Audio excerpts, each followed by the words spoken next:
How to log in MetaTrader 5 account. Hey guys, welcome back to our YouTube channel. Without any further delay, let us get started. First of all, make sure that you have installed MetaTrader 5 application in your device. If you have not, head over to your Play Store and search for MetaTrader 5. This is the application that you should have in your device. Tap on install. If you have already installed it in your device, it will show you open. Open the app. Now here, this app is automatically opening a demo account for you. Tap on accept. Then you can tap on open a demo account.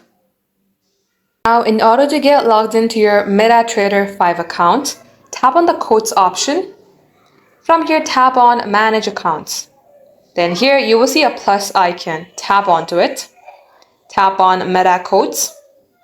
And you will see login into an existing account. From here, type in your login password. Once done, tap on to login. That way, you can easily get logged into your account. That wraps up today's tutorial. Thank you for watching the video till the very end. If you had found this to be helpful, then do like and subscribe.